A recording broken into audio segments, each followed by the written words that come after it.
James W. Hubble and Helen H. Hubble Foundation. They've made our speaker series possible, and tonight's program, the David Plowden's Iowa exhibit, we are grateful for the assistance of Humanities Iowa. This evening, we are also happy to have Christopher Rossi, the Executive Director of Humanities Iowa, with us. Mr. Rossi is largely responsible for putting the traveling exhibit of David Plowden's photographs together. He will introduce Mr. Plowden and moderate the program. Immediately afterwards, Mr. Plowden will sign copies of the exhibit catalog, which we will have available for purchase once right outside of the door to your left. Please join me in welcoming Chris Rossi.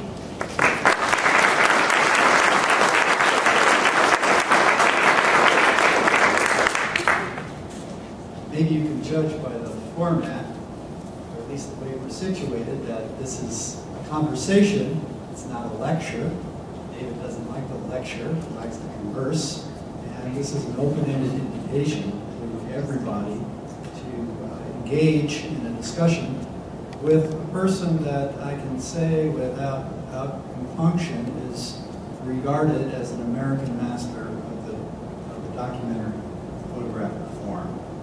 I never knew that before I met David, and I didn't know much about David, but 10 years ago maybe, I was in my office in a farmhouse outside of Iowa City on what's called the Oakdale campus of the University of Iowa, situated between the penitentiary and the building where the University of Iowa College of Medicine used to burn its dogs after experimenting. This is not the proper home for the humanities. This is where we are. And in our basement were these big crates. They just were there for many years. And nobody really knew what they were or what was in there until one day my assistant came up and said, "We have photographs in those crates." I just popped open the top and looked in, and there they are. Being who I am, I said, "Thank you very much." Nothing happened. There came a time when we had to move things around, and we had to come to terms with what we were going to do with these photographs, which we didn't know anything about. So I had my assistant look at them, and he said, "These are pretty interesting." And one thing led to another, and we couldn't figure out who took the photographs because there was no, they weren't signed. At least not, they were framed, but they weren't signed on the front. So one thing led to another. I went to one day to the University of Iowa Museum of Art, and I was introduced to the chief photographic curator. And I was in her office, and she had a book on her desk called A Sense of Place. And I recognized that book because it was on my desk when I took my job. And I said, "Oh, I have that book." And she says, "I know you have that book because you being the Humanities Council, you funded the exhibition." I said, "Well, I wonder if that exhibition back in the early 80s is the photographs that are in these crates down in the basement." And I went back and we looked at them, and I called up the curator and I said, "These things aren't signed, but I think we own those photographs." She says, "Well, the way to let me come out and take a look." And I said, "But there's no signature on it." He said, "No, you don't understand. You need to take them out of the frames because if there's a signature that I think is on there, they're going to be on the back side." Apparently, David Plowden never signs his photographs front. That's a question. Tell us why. But anyway, she came out. She unscrewed it. And then she came up to my office and she said, "We have a problem here." I said, "What's that?" She says, "You have a very valuable collection of photographs and they're all originals and they're signed. We need to get those out of the basement." So the university took them and they stored them properly, and one thing led to another, and I said, "Well, who's this David Plowden guy?" Well, David Plowden is a recognized master of the documentary photographic form. He studied with the major photographers of the 20th century: Ansel Adams, Minor White, Walker Evans, Oh, Winston Lake, the giants in the field. And he, of course, now is the giant in this field. So I called up David, and that led to a felicitous relationship that has resulted in this exhibition that we put together. And strangely enough, my organization is small, but every once in a while we come across something exceptional and are recognized for it. The Chicago Tribune saw what we did here and had a 4-page spread on this exhibition, which is in that gallery, on David and this work. But his body of work spans much more than David Plowden's Iowa. He cut his teeth on photographing locomotives, beloved locomotives. He's really a railroad man at heart. He did bridges, he did tugboats, he did main streets, he did things that David McCulloch, the 2-time Pulitzer Prize-winning historian, said placed him one step ahead of the wrecking ball. His images of America are images that are instantaneously recognizable, but very few and far between as we see our world today. That's one of the very special things about David Plowden. Another special thing about him is that as muscular as his photographs are and his body of work is, steel mills, iron bridges, all of the New York skyline, the big ferries on the Great Lakes. He's presented a personal vision of Iowa in this exhibition, which does have muscularity to it. If you look at some of these things, he's photographed the Burlington street scenes along the Mississippi, bridges, things that farmers use, shovels. But he's also photographed the very placid, complicated, abstract nature of Iowa. So he's a man of texture and richness, and for some reason, in his body of work, which is collected in all of the major museums and in the finest galleries in the country, and have been published in all of the major magazines, Look magazine, Life, the Smithsonian, Time, National Geographic, goes on and on. He finds, and maybe this is a good way to start our conversation, he finds that Iowa is the most interesting, or at least it's the state that he's photographed the most. He has 15 miles of film waiting to be developed. And in his entire body of work, maybe Iowa comprises the largest portion of his professional interest. So, for some reason, David Plowden thinks Iowa's special. And he's put his imprint on the state through his lens.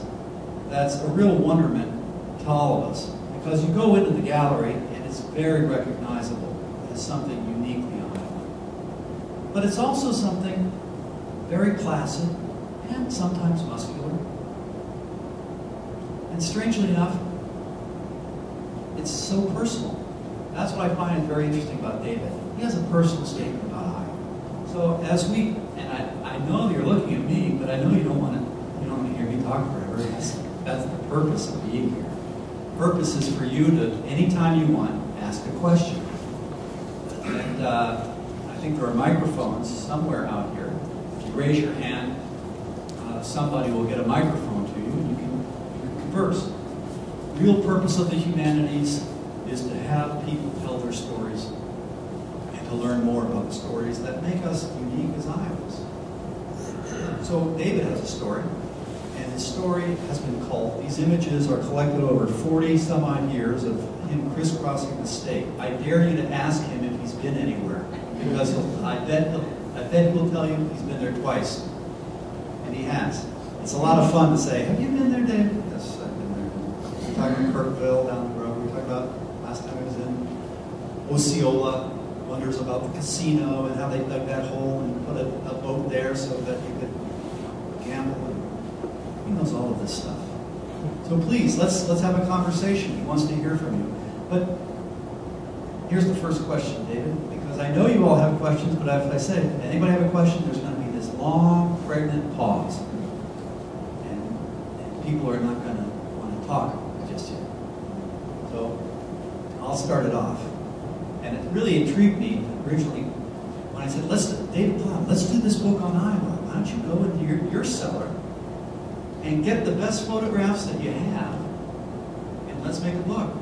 I said, sure, but I got a bunch.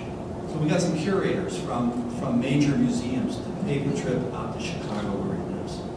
And they took a look. And then they immediately had a problem and said, well, he has too many good photographs. How are we going to do this? Well, that's their job. And they did. We culled this down to about 40, 60 photographs and put them in this book. By the way, the book is made in Iowa. Everything about that book is made in Iowa. It's printed, bound, photographed. The essays are from Iowa. The typeset is from an Iowa. So it's a real made in Iowa product, which has gotten accolades all over the country. But if you look at this book on David Plowden's Iowa, why is it, David, you can start out. Why is it that there are no people in David Plowden's Iowa? There are no people in this exhibition. Stay working. Can you hear me? The red light doesn't go on. Can you hear me? No. Well, this is why I'm here. Can you hear me? Oh, you're right. Well, then they won't be able to hear me. Oh, well, maybe. No. Get another one. Is this on? Yeah, this one. Just talk. Can you hear me now? Sounds like I'm right in that. Thank you, Chris. I don't know what you said. Really, just say nothing. Thank you for coming. Yes, thank you for coming tonight. You asked the question about whether there are people. That's a very good reason. Because with a person in the photograph, it's like the place that you're photographing belongs to that person. And in a way, I treat the interior as somebody's street scenes, as almost like Dave says. I want you to occupy the space. Can you hear me? Put it closer to your mouth. Really? That's better. All right, can you hear me now? Yes. Did you hear anything I said before? No. It wasn't worth hearing anyway. No, all right. The idea of the fact that there are no people in the photographs is a real reason for this. I said, if you have a person in the photograph, just randomly in the photograph, not a portrait, just somebody in the photograph, that space belongs to the person or persons in it. And I want you, as the viewer, to occupy that space. So I treat the interiors almost as if they were stage sets, because you yourself walk into it, it becomes your space. And I've done this over and over and over again. I want people to look very carefully at the environment, whether a room, the inside of a church, the inside of a railroad station, a steel mill, whatever it is that I'm photographing. I want you to do nothing to distract your attention, because one of the great strengths of a still photograph is its stillness. We live in a crazy, kinetic world where everything is always in motion. So if you take a photograph, a still photograph, and you make it interesting enough so that you invite people to occupy it, then they will begin. Hopefully, they exhibit you. So there's a reason in my mind. I said, this is not a mistake. There's no picture of Des Moines either. No, there's no picture of Des Moines. I have to confess, I've been able to like photograph cities that I like cities. Grew up in New York. I never photographed inside New York. I photographed the harbor, the bridges, the boats, the liners, the ferries, all of the waterfront. Every minute I could. When I felt I went before, I would go down with my family. My father was English, and we would go and watch the liners come in and out. And I worked for a while for the American Express Company downtown, 65 Broadway, like part of the business district.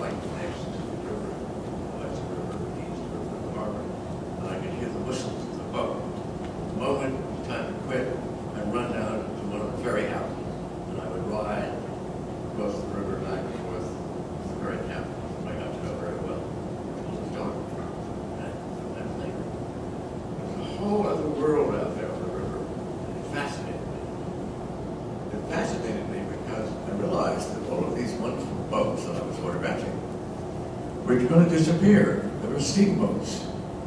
And I had started out my life, career, started by photographing steam locomotives because they were disappearing. This is back, this is after the Second World War. And I started photographing a little Brownie reflex camera when I was 11. And of course, the first picture I took was of a train with a steam engine. And for the first, really 15 years of my life, I never photographed anything but steam engines. And I thought I was going to go to work for the railroad, which I did. And I took my camera and photographed the steam engines there. And I did all of this because I realized, we're talking about one step ahead of the wrecking ball, I realized, even as a young man, the world was changing, and it was changing very drastically after the Second World War. And I began to look at things like the steam locomotive. I realized I'm not going to be here.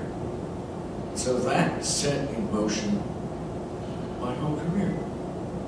Really sort of started with that. I started photographing things that were part of our heritage, our culture. In my town in Vermont, there were two general stores. You only went to one, you never went to the other one, you went to one or the other. There were two garages, mechanics, real mechanics, and you went to one or the other. And I learned very early on, I mean, these people were craftsmen, they really know how to repair a car, they were adjuncts of the parts department. We also had a crank telephone on the wall, party line. I mean, everyone has cell phones, iPhones, all these things today. But I remember when I was a kid, you rang the operator, and the operator was a man. He came from Montana. How he ended up in Vermont, I don't know. But you never gave him a telephone number. You said, Mr. Neal, he'd recognize you. And he'd say, God, David, how are you? He said, did you hear the Central Vermont go down tonight? And that sounded good. He loved trying. And I'd call him from a phone somewhere else, and he'd still say, did you hear the Central Vermont go down tonight? He would recognize me, recognize my mother when she called. And you'd ask him, he'd talk for a while. Just said, give him a number to call. You'd have a conversation with him. Then he said, who did you want to talk with? So you tell him who you wanted to talk with, and it may sound, like a cliche, but once in a while he'd say, well, she's not there, she's over at so-and-so's place, I'll bring her there. I grew up in this kind of world. Also in New York, in the city where my mother lived for 50 years in the same neighborhood. You talk about neighborhoods. This is something I think we miss a great deal of today. And I have tried to photograph here in Iowa and here in other places, towns, main streets, the stores on main streets. Because when I came home from school in New York, I lived in both New York and Vermont, I could hardly get home because I would stop in and see all the people that ran the grocery store, or the meat store, or the fishmonger, or the newsstand, or whatever.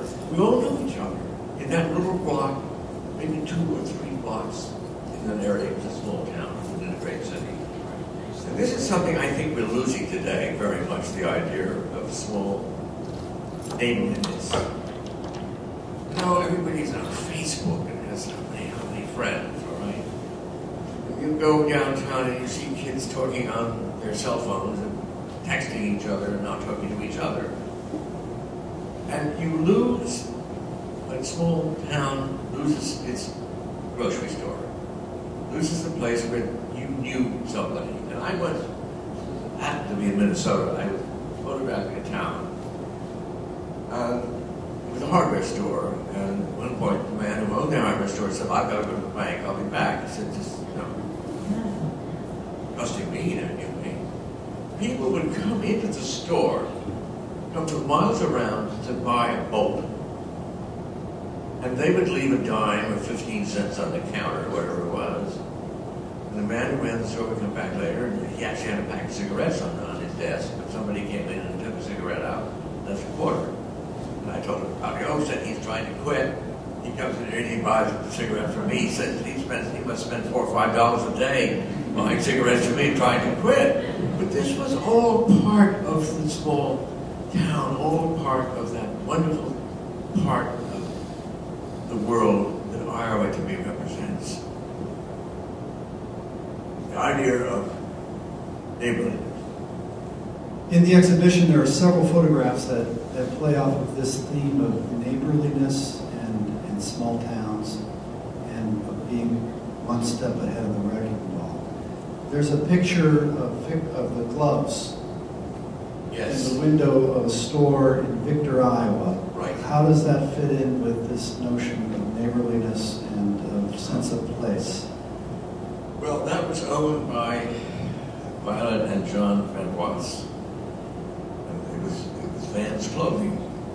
I was teaching at the university, and my TA's husband's best friend worked for Ted Bostad, who ran the feed mill and the grain elevator in Victor. So I had an introduction to Victor. They tried to teach me to play sheep's head. I never learned. I spent hours in the feed mill.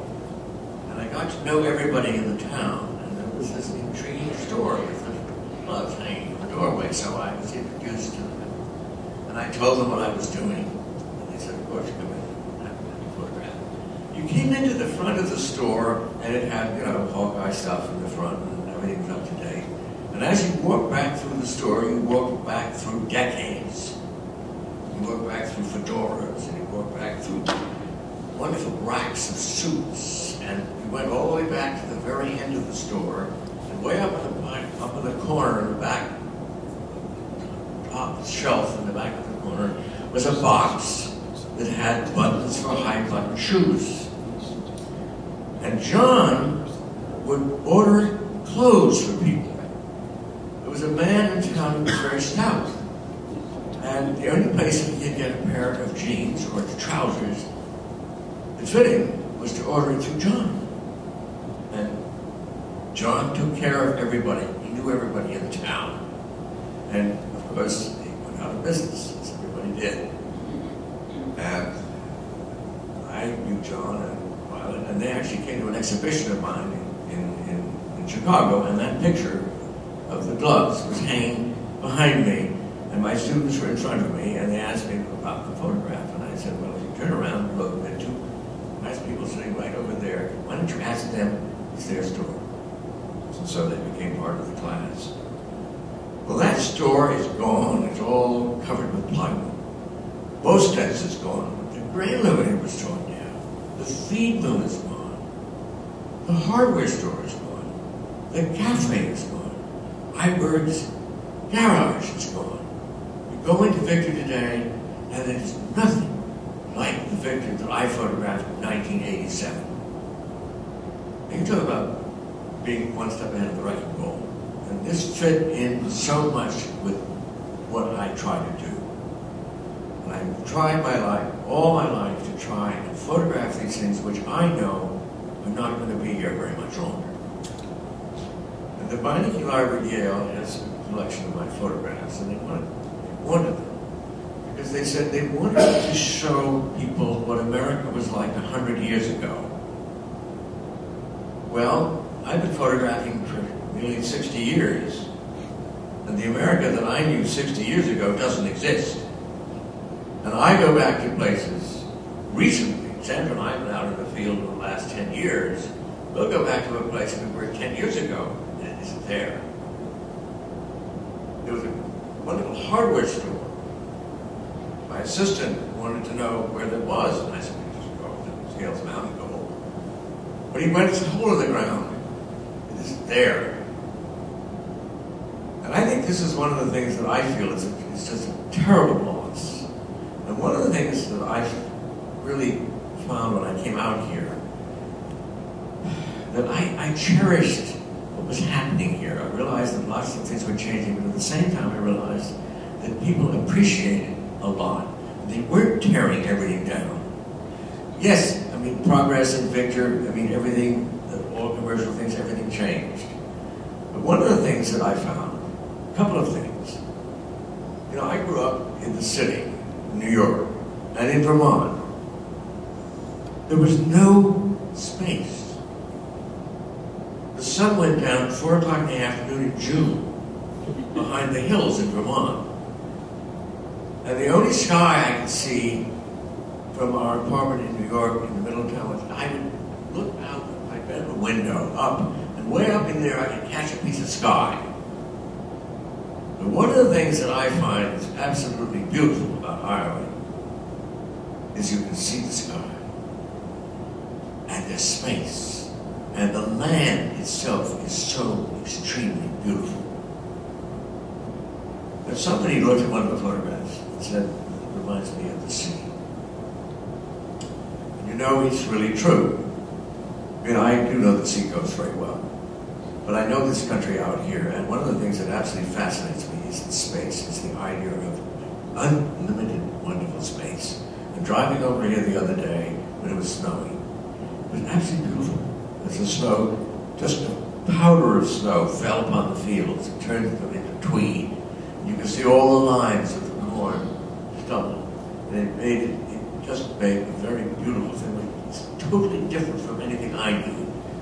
Yes, we grew corn in Vermont.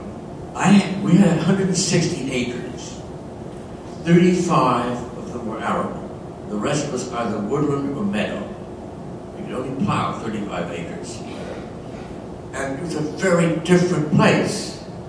And I found when I came out here, I felt free. I thought, oh my God, I can breathe. And there's a wonderful gentleness about this landscape. And I know this country very well. And there's something very refreshing about being in Iowa. And I think not only is it open, and not only is it refreshing, but also, even though there are no people in the photographs, it's the people in Iowa who have made me feel at home. I mean, how many times would I be photographing, and it would be around noon, and I would be invited in to have lunch? All right? How many times would I be photographing, and somebody had to take somebody to the dentist? Someone had to go work in the fields. And they said, look, there's always a pot of coffee. Make yourself at home. Next day, we see a little car out here with little white plates on it. We won't worry. I mean, I've had that happen so many times I can't tell you. And that, to me, is one of the most joyful things about being in Iowa, is the friendship and the trust and the neighborliness. The idea, you know, when I did the book, The Sense of Place, I had a letter from a translator, was that number, and it said, welcome this man, he's a friend of Iowa, whatever. Lovely letter. I put it in my dash in the glove compartment because it's always important to have some kind of official document saying that you're not a terrorist, right? There's nothing that makes people more worried than a person with a camera and a tripod. You're going to raise the taxes. You're going to put a sewer through our garden. You're going to widen the road. You're going to put a new telephone line and let whatever through our property. People are always suspicious of photographers. I find to be the case. So I always feel it's nice to have a letter from your publisher or from your editor, and even nicer to have one from the governor. What is really nice about this was I only had to show it once in 3 years. Nobody thought I was a terrorist. I was trusted. And I felt welcomed. And I still feel that way. I really mean it very seriously. And that's one of the reasons why I'd love to go back to Iowa. So I still have the letter. And it's really, it's not even crumpled.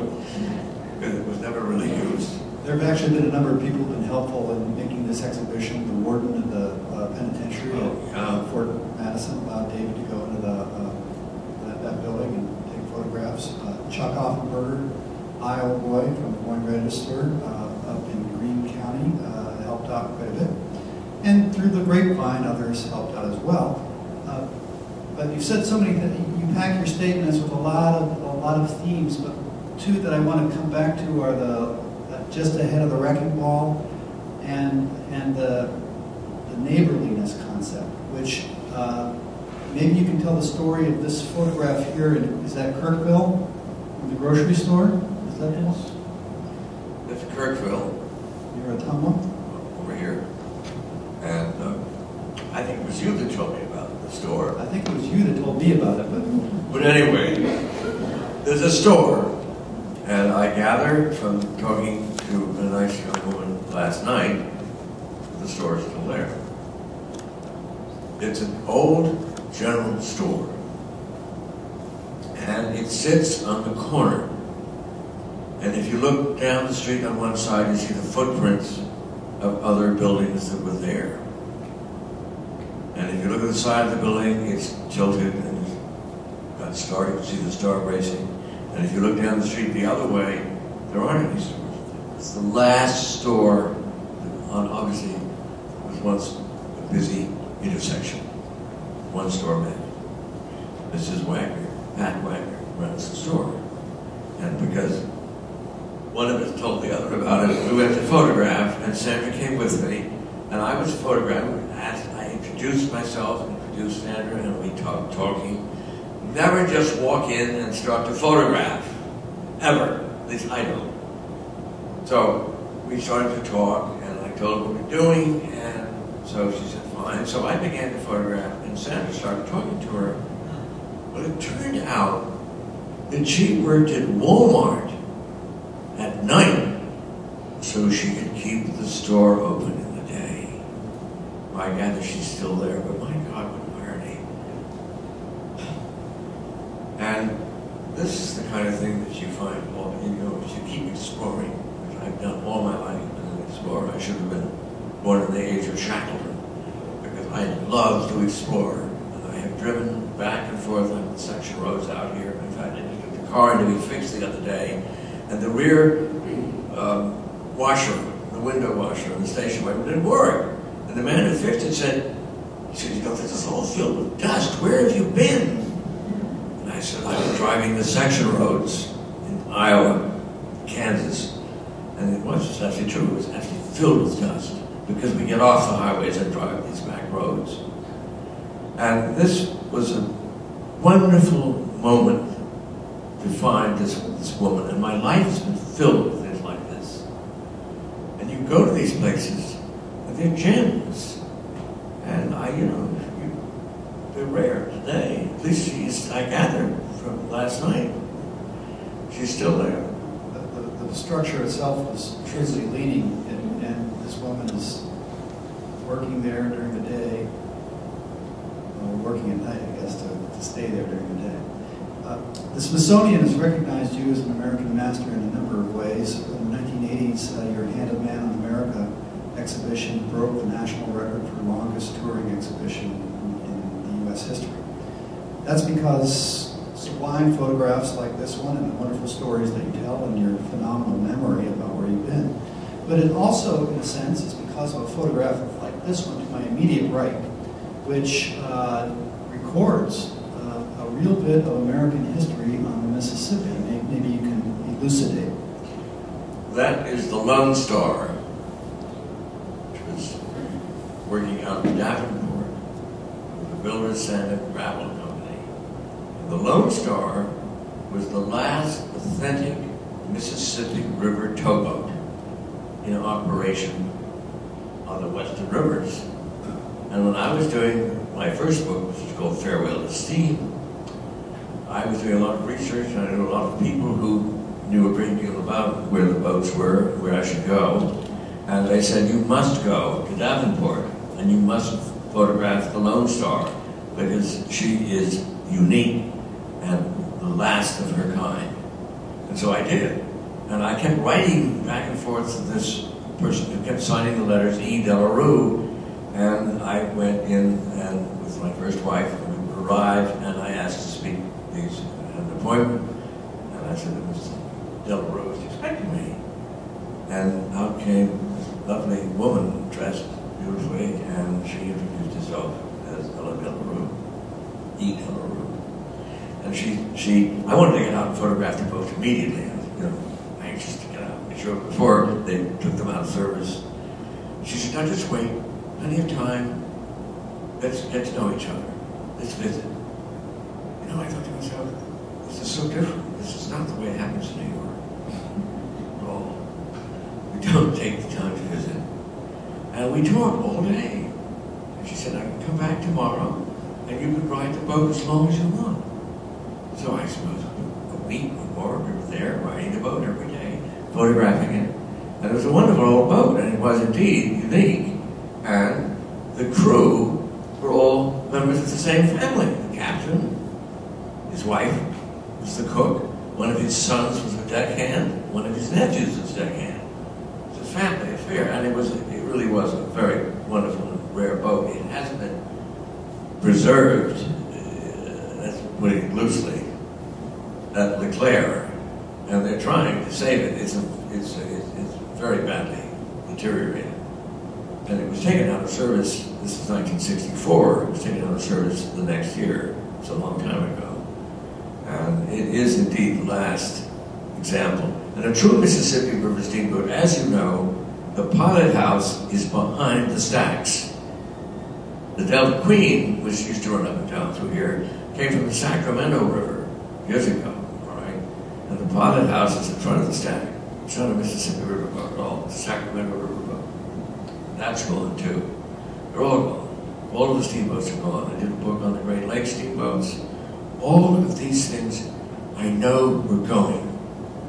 And I know they were disappearing, and I knew it incumbent upon me to go out and photograph it. I was not important. What's important is the fact that these things were being recorded. In 1968, I had a Guggenheim Fellowship to photograph bridges in North America. And in 1967, one of the bridges over the Ohio River collapsed, fully loaded. And there were lots and lots of old bridges around, and I knew that they were all going to be all disappearing. So I wrote the Guggenheim grant application, and I said, it's not, that you give it to me is not important. That you give it to somebody to get out there and record these bridges before they disappear. Otherwise, it will be impossible to have a visual record of American bridge engineering history. And it was true. I did get the Guggenheim, and I spent 6 years out there photographing bridges and other things as well. And that longest running show came out of that. And it was true. They're no longer, most of these bridges are gone. There's a picture out here of the bridge in Sioux City. A very famous bridge engineer built 7 bridges across the Missouri River, all between 1880 and 1890.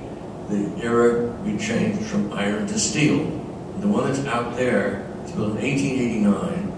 It's almost all steel. The first one was built in Nebraska City in 1881. It was almost all iron. So this is all part of this business of recording this whole history of these things like bridges. And that bridge, of course, is gone. This is the Lone Star. Unfortunately, so many of the things that I have photographed are not here.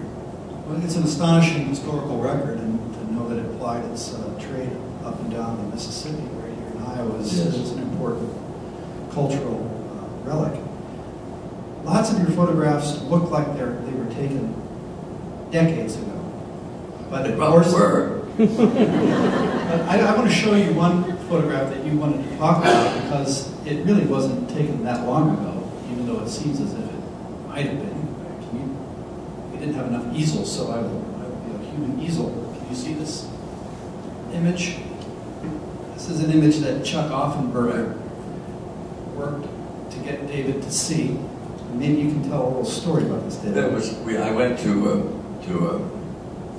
Greene County, and through Chuck Offenberger, who helped, and Rick Moraine, and through Chris, because I asked him where to go to get certain things, and he said, well, why don't you go to Greene County? So we did.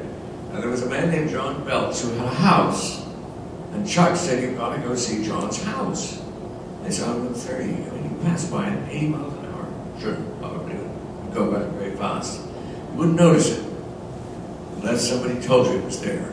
And so Chuck told us it was there, and we went and we visited with John, and went back and asked him if we could come back the next day and photograph. And he said absolutely. So we went back and spent most of the day photographing his house.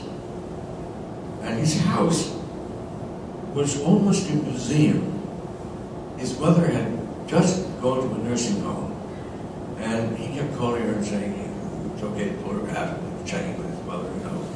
And everywhere you went in the house, there was something that had been preserved and was precious, and somebody had cherished. And every room, so I took all day long, and I photographed all the rooms. And as I was just going out to say goodbye, this evening, and we passed through the kitchen, and I saw the stove. And it reminded me very much of the stoves that I knew Juan, and I knew as a young man, and I asked him if he could photograph it, and he said, of course. So we did, and we did rearrange the ducks to be centered in so they didn't touch each other, the duck thing, and the teapot was just in the wrong place. So I did move it. Now, you know, even Walker Evans moved brooms around in his photographs. And this is still life to me. And so, in a sense, you were arranging the things as any painter would have. So I arranged a few little things just so the distractions weren't there. Because as Walker Evans once said to me, he said, be sure that you remove anything that's not necessary. Remove anything that's distracting from the photograph. Anything that's distracting from the subject, take it out.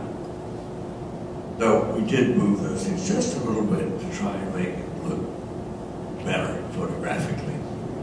Getting into a farmer's farmhouse is more difficult than one might imagine, especially if you have a camera and even with a letter from the governor. But if you have the word from Chuck Hoffman, it makes it easy. This is the word from Chris does the same thing, I promise you. And Chuck did get us in there. And it's absolutely true. You don't get out of your car. In the first place, you never get out of your car at a farm because there's a dog there. You know, learned that very, very early on. I never would get out and photograph anybody's place without asking them. It's just common courtesy. Do that. So I would indeed, every time I went to somebody's place, I would indeed ring the bell, and if they weren't there, I would photograph them. And sometimes I'd see the name on the mailbox, and I'd go to the telephone book and find the telephone number and call them up and say, look, I'd love to photograph the place, and explain who I was. I always felt it was absolutely crucial for me to be straightforward and honest with people. I've never taken a photograph, a portrait of anybody without asking them. And I've never gone onto anybody's place without asking their permission. And I've often realized that there were probably some things that they didn't want to be photographed. So I would often say, well, now, is there anything here that you don't want to be in the photograph? I think that's common courtesy. You know, I think photographers feel they have the right. You know, the idea of a camera gives you the right to do anything you want. I remember once I took a class where one of the great stars of the speakers was a photographer from the Daily News in New York. And his whole attitude was, get the photograph at any cost. He said, if there's a funeral going on, pretend you remember the family. But get in and get the photograph. That's the most important thing of all. I was actually horrified. But that's often the case with a photographer. They feel that you have the right because you have the camera, that you have the right to make the photograph. You don't. And I used to tell this to my students. In fact, I would tell my students when we went to a town, leave the camera in the car. You know nothing about this place. Don't even know what to photograph. Leave the cameras in the car and go around, walk around. I'll see you. There's a cafe over there. I'll meet you at lunch. No photographs. Sometimes it would be 3 or 4 trips to this place. No photographs. Find out what you're photographing first. You know, a lot of people think the camera makes the photograph. Until you jump out of the car immediately and you think, okay, I have the camera in my hand, I'm going to go out, I can photograph. Well, I've always used the analogy that the camera is like the dog. that picks the newspaper up. Maybe the dogs don't do this anymore, but they used to. Goes out and picks the newspaper up from the street, brings it back, and drops it in front of your feet. The dog doesn't read a single thing. He doesn't know how to read. But he knows how to bring the newspaper faithfully to the owner. The camera does the same thing. It records everything. Terrible pun, with blind fidelity. It knows nothing. The camera doesn't make the photograph. You make the photograph. And sometimes it's very hard to convince a student that having a camera in his hand or her hand is going to make the picture. It isn't the case. And I keep stressing this point, and with myself it's the same thing. The last thing I do is fire the shutter. Everything is in place before that. And I think that's, it's really we tend to think machines are going to do everything for us, We live in an age where we have computers and everything's done. We forget sometimes that it is actually the person that actually thinks and makes the photograph. Great. Now, question. Yes. Maybe we can wait for a microphone, please.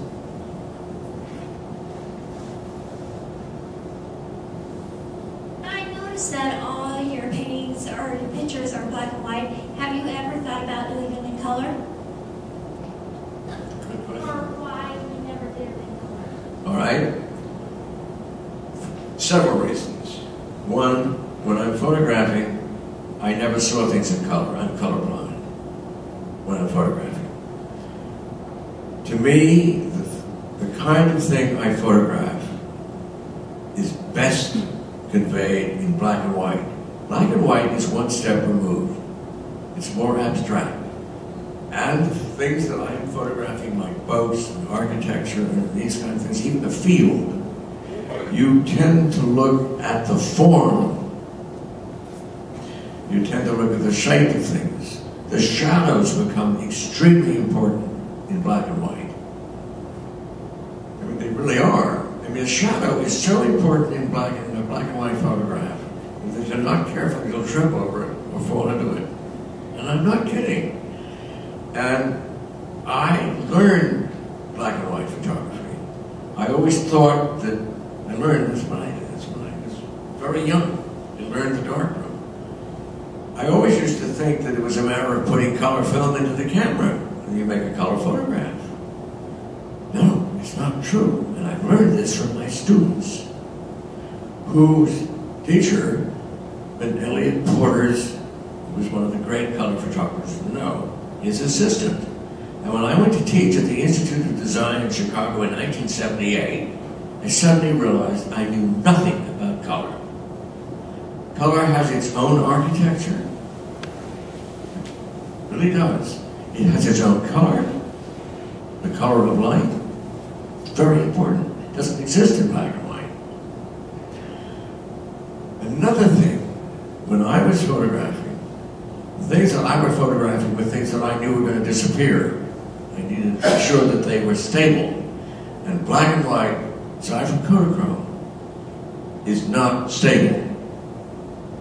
Ektachrome is a dye and it will fade.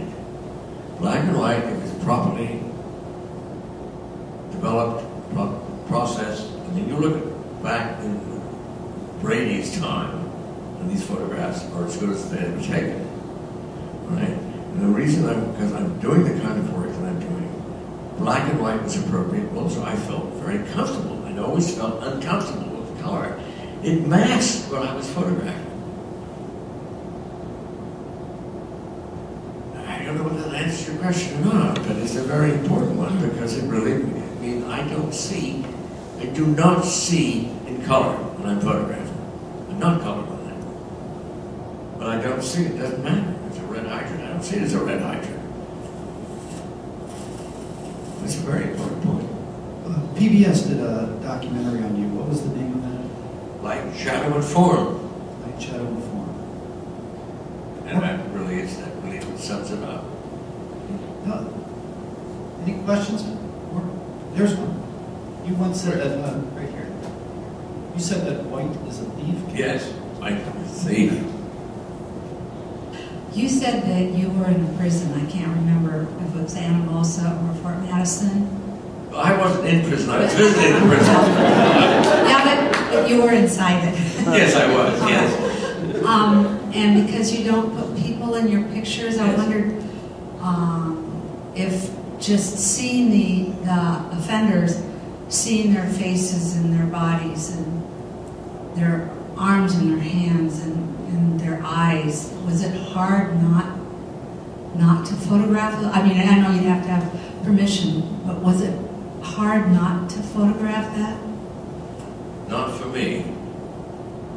Because of the thing that we were opening and saying, that I was trying to photograph their environment. There's a photograph out there, 2 photographs of cells, one with a painting of a frog on it, and another one just of the cell itself, with the toilet, the sink, and an empty bed. Now, to me, I was trying to sort of think what it might be like to be incarcerated.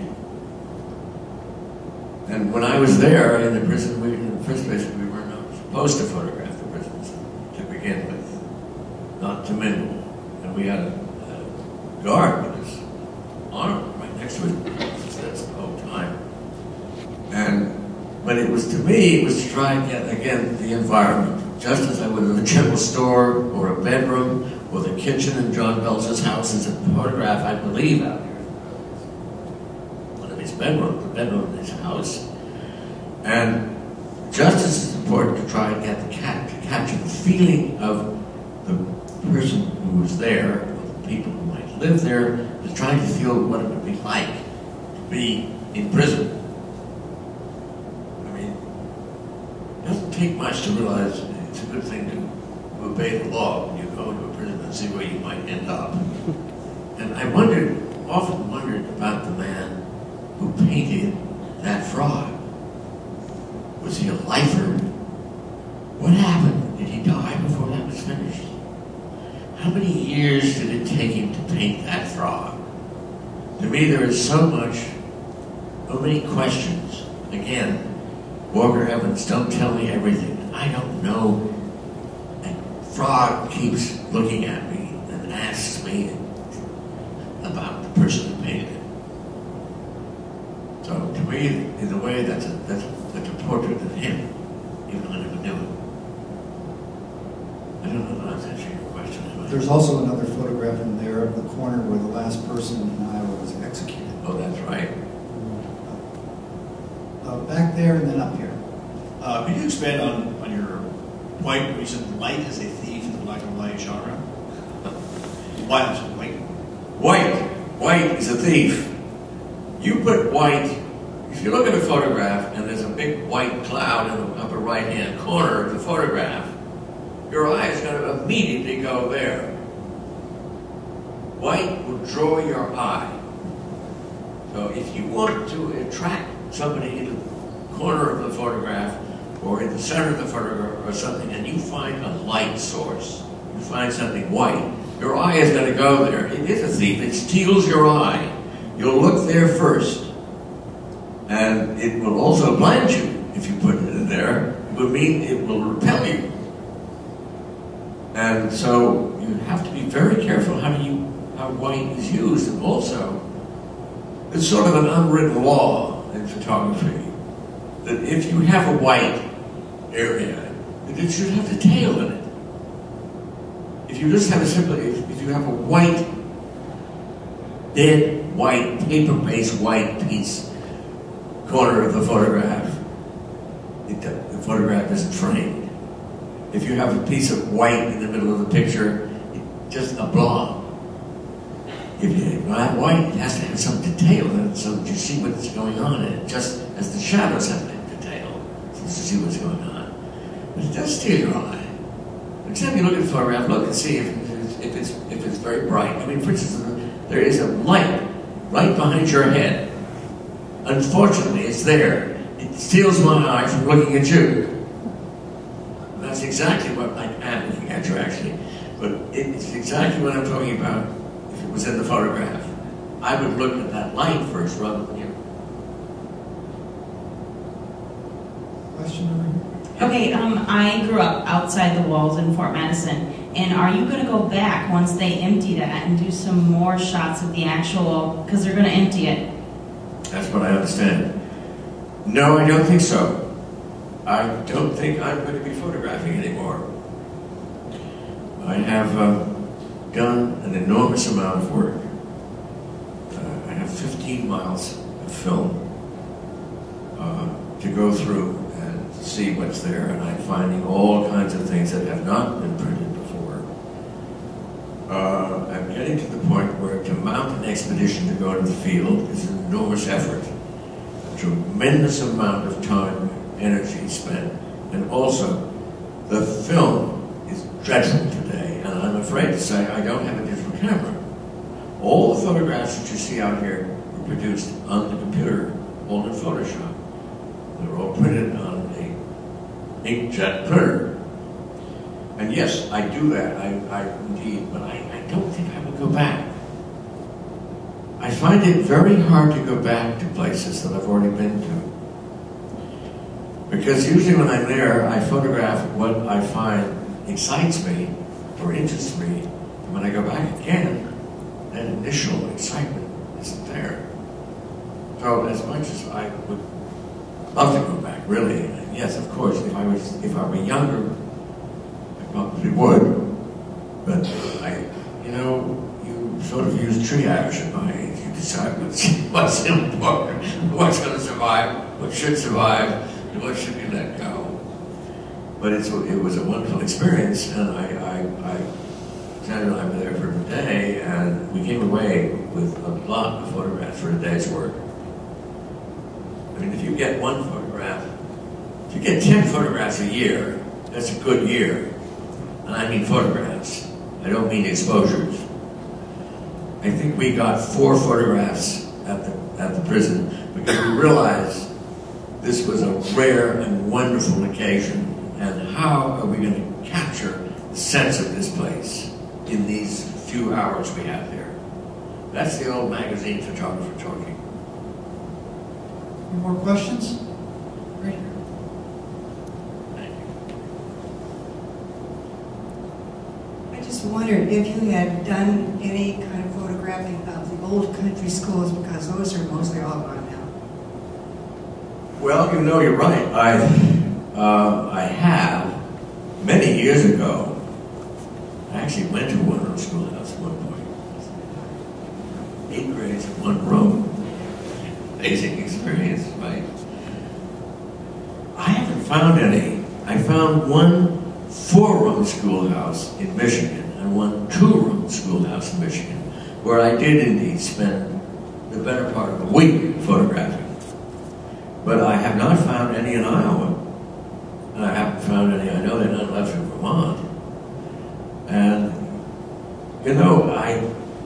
there are certain things that I just haven't been able to get. And that is one of them. I have old schools, big schools, old-fashioned schools, but not the one-room schools. Another thing that I find very hard to get are the small country churches. They are disappearing.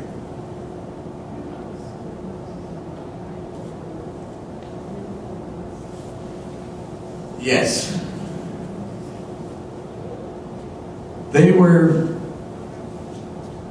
I photographed the schools, but they were no longer in use. I photographed the schools that were crumbling. Beautiful old brick buildings. And they were all on the back roads in Indiana and Ohio. And I did indeed photograph them, but they were not in use. They were all closed up. I mean, I have a sign in my old darkroom, Vermont Standard School, which I found on the side. It's fallen off a schoolhouse that I knew for years and years and years. Finally, the schoolhouse was closed, and the sign had been there, and I always envied the sign. Finally, I found the sign on the ground, so I picked it up and took it home. I still have it. That schoolhouse is dust today, and the buildings that Sandra's talking about were probably dust now. Beautiful old brick schoolhouses. And obviously they haven't been used in years. And this is part of the, there's a very good example of the kind of thing that I photographed not the schoolhouses, but equivalents of those things before they did turn to dust. And my life has been spent that. But things like the country schools, I've really missed out on. The school I went to is in a small, down at Emerson, in a small park, and they have restored it as They have? Yes, as much as they could. I have the old desk that was in it. I mean, my father was involved with being on the school board when I was growing up, and so when they closed the school, I inherited a number of different things that were in the school building, and nice. they have been given back. And I don't know if it's open every day, But that's very nice. It's very nice that these things happen. It's very nice that you do give these things back. my oldest son is very unhappy with me because he won. Yes, but it was very nice because they do belong in the museum or in the restoration. It's so hard to find pieces of things to restore today, and so many of these have been made up. No, it's a wonderful thing to have done that. Yes. We're huge fans, and we recently moved from Chicago to the Des Moines area. And we're just kind of wondering, in your travels, if you were us, where would you go? What county would you pick? I've heard that you've been to all 99 counties. I've been to all, and that wouldn't be very unfair to say because everyone is different. I mean, it's extraordinary. Coming over from Oskaloosa to here, the countryside changes 3 or 4 times. When you were in the breaks at one point, then all of a sudden you come out, all of a sudden it's flat. Then all of a sudden it begins to roll. And I think, every part of Iowa, I'm hedging this question, obviously, but I truly mean it. Every part of Iowa is different. Even driving across Route 80, you get a cordialing of the difference of the landscape in Iowa. You start out in the east, and you end up in the west, and you go through Adair, and you roll down, and it's totally different from the area just west of Iowa City. And I came to do Grundy County for the Smithsonian, and I went 4 trips in the course of a year to Grundy County. I was very fond of Grundy County, and Sarah and I went back to Grundy County. In fact, one of the pictures out here on the wall as you go in, the little house, the soybean field, lots of clouds, that's in Grundy County. I know the country, because when I taught at university, I was obviously staying in Iowa City, and the radius around, including Victor and Brooklyn, all of those areas, all of that part of the country I know like the palm of my hand. I really do. I really know it very well. And every part of Iowa is different, and that's one of the fascinating things. People say, Iowa must be flat. Isn't it boring? People who don't know Iowa, people who don't know the Middle West. I've just finished a book called Heartland, which is to be published this fall. It's called Heartland, The Plains and the Prairie. And it's about Iowa and Nebraska and Kansas and the Dakotas and parts of Illinois. It's a part of the country which is essentially this wonderful, wonderful, wide open country that crashes up against the coastline of the Rockies on that side, right? And it's the part of the country that so many people overlook. Walt Whitman did. That wonderful quotation that starts the book. He understood the beauty of it, all right? Lots of other people understood the beauty of it. Robert Louis Stevenson was overcome by a train trip across Nebraska. Couldn't believe it, right? He's a Scot, driving across the country. He got the picture. He understood it. So did Auden when he wrote Coming Out of Texas.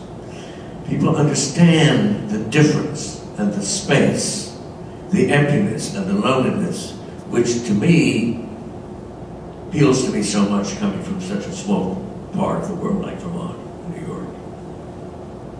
And I can't tell you what would be the most beautiful part. I know when I did the book, Sense of Place, I didn't do the rivers.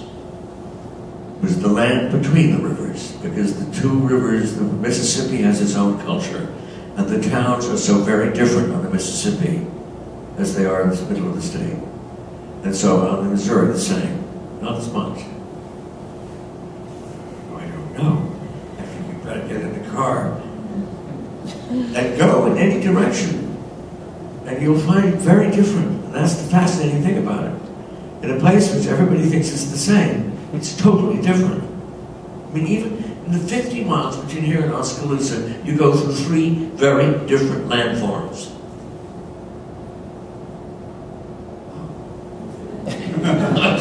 Welcome to Iowa. Welcome to Iowa. Now David's going to sign some books, but you might have some burning questions that need to be answered tonight. So if speak now or hold your peace until book signing. So we'll have last call for questions. We'll see if we okay. One there.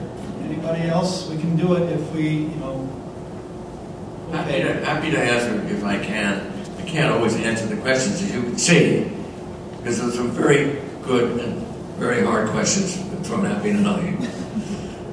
So why are I actually answer these right on the spot? Okay, I'll so do my best. I'm counting 2. Is that right? We're not. Okay, one more there, and then last call. I don't see anybody's hand. Yes. Okay, 3 more questions, and then we'll call it an evening. We'll break for part 2. So go ahead. You indicated that you really enjoyed it so much. It's one of your favorites. Was it because you were teaching in Iowa that you got to know Iowa? Did you know Iowa first and then teach, or how did this all come about? I got to know Iowa first. Because I kept traveling back and forth when I came to photograph the Lone Star, because that's in the Mississippi, that's a different part of Iowa. I came to know Iowa because I traveled back and forth across this country so many times driving, and Iowa is in the middle. And I would be out one place, and go east and west, and I'd learned as I crossed the state to pay attention. This was in the 70s, the late 60s and the 70s, back and forth across this country, God knows how many times. Always photographing, always on a photographing expedition. Then I went to Grundy County to photograph corn for the Smithsonian magazine. We thought this idea of a friend of mine and I, who was the writer, we were sitting in Connecticut one snowy winter day, trying to figure out what we could sell as Smithsonian. An idea. I being the photographer, he being the writer. So we thought, what about corn? The indigenous American crop. So we called the editor, and he was the wonderful guy, and he would say yes or no right then and there. We knew him for years. And so we called Don, and he said, okay, good. You find the best place to go, and we'll do it. So I said, Mitch, Madam was writer, he said, where? I said, Iowa. No question. So we got on the phone, and we called Des Moines, and we called several places, and we got people who knew where the best corn was grown, where the most productive counties were. And there were several, including Grundy. And because Grundy was far away from the cities, very rural, I said, let's go there. I said, I have a feeling this will be the essence of Iowa, of the corn country. And we went. And as I said, I went 4 times, all 4 seasons. And that's where I really did fall in love with the state. And so my teaching, I was teaching in the Institute of Design, the Institute of Design in Chicago. And I came out to do a workshop in Columbus Junction. And one thing led to another. The next thing I knew, I was asked to come to teach at the University of Iowa, part-time. And I always took my students in the field. So the teaching came later, but that solidified my love of the state. I mean, I had all these wonderful students who would ride shotgun with me when I went to photograph myself. And we'd go out in the field, and we'd spend the day, maybe 3 students, and myself, and we'd spend all day photographing Iowa. And they would show me the state. They knew it. They came from here. My colleagues came from here. And I had the most wonderful time. And I got to know the state. And then the book came, and the letter from the governor, and all of this. All of this came, it all grew, one thing after another. And so I sort of have come to feel that I may not have been adopted by Iowa, but I feel that Iowa is my adopted state. I feel really more at home than almost anywhere else in the world. I love it here.